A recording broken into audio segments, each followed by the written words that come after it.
Tem uma coisa que as marcas mais caras do mundo estão fazendo agora e que um homem sem título de nobreza já fazia em 1810. Ele não tinha herança, não tinha sobrenome famoso, mas quando ele entrava em um ambiente, todo mundo parava. Não por causa do que ele gritava, mas por causa do que ele não precisava dizer. Hoje eu vou te contar quem foi esse homem, o que ele criou e por que isso importa muito mais do que a moda. O dandismo surgiu na Europa do século XIX, principalmente na Inglaterra e na França. E o nome central dessa história é Beau Brummel, considerado o primeiro dandy da história. Brummel não era nobre, não tinha título, mas ele entendeu algo que poucas pessoas entendem até hoje. A forma como você aparece no mundo é um argumento, é uma declaração. Antes de você abrir a boca, você já disse alguma coisa. Os dandies eram elegantes, sim, mas não era vaidade, era filosofia.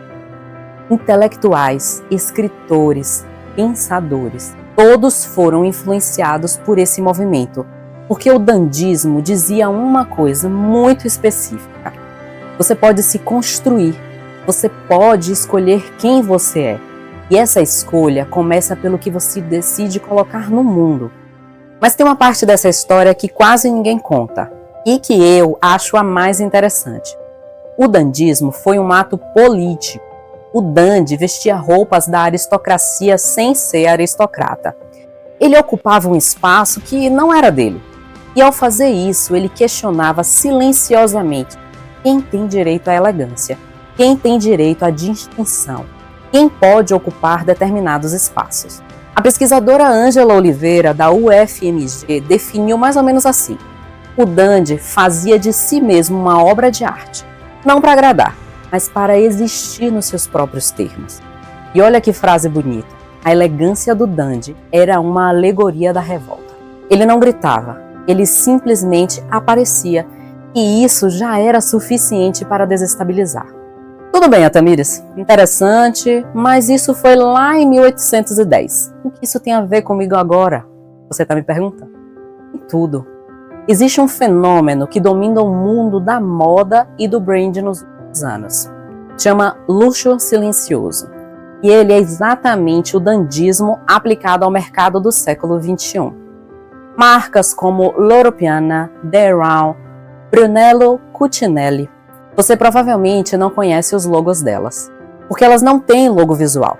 Nada de monograma no peito, nada de nome estampado. O que elas vendem é corte, tecido e construção. A qualidade que só quem entende reconhece. E olha o dado que me impressionou. Em 2024, o mercado de luxo pessoal global teve a primeira queda em 15 anos. As marcas barulhentas encolheram. As marcas silenciosas cresceram 2 dígitos. O mercado levou 2 séculos para aprender o que Brummel já sabia. E eu precisei aprender isso também, da forma mais concreta possível. Teve um momento na minha vida em que eu percebi que eu estava comprando volume onde eu deveria estar buscando substância, quantidade onde eu deveria haver escolha. Eu montava o guarda-roupa e outras áreas da minha vida pela lógica de mais opções equivalem a mais segurança. Não equivale. A virada aconteceu quando eu entendi que esse princípio não é sobre roupa. É sobre como você decide habitar o mundo. Como quando você escolhe uma peça com critério, está dizendo isso merece atenção. Quando você entrega um trabalho sem abrir mão do rigor, está dizendo o mesmo. Quando você escolhe uma conversa profunda, em vez de 10 substanciais, está dizendo o princípio é idêntico, só muda o material.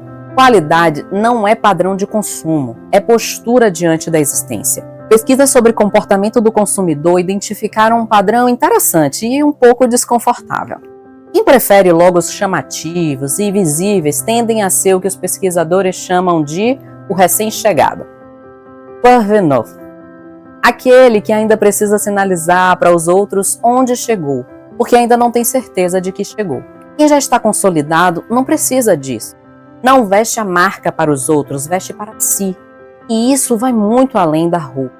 Conheço profissionais que falam em jargão técnico não porque o cliente entende melhor assim, mas porque precisam provar para si mesmos que são especialistas. Da mesma forma, eu conheço pessoas que enchem o silêncio de palavras porque o silêncio para elas ainda é ameaça. O logo visível, na roupa ou na vida, é o sinal de quem ainda está construindo a própria segurança. Não tem julgamento nisso, mas tem um convite. Quando você para de precisar que os outros vejam a sua marca, é porque você finalmente a internalizou. O dandy do século XIX entendia que distinção verdadeira não se anuncia, ela simplesmente existe. As marcas mais inteligentes do mundo redescobriram isso em 2023. E eu aprendi isso no intervalo entre uma escolha ruim e a decisão de nunca mais aceitar menos do que o que vale.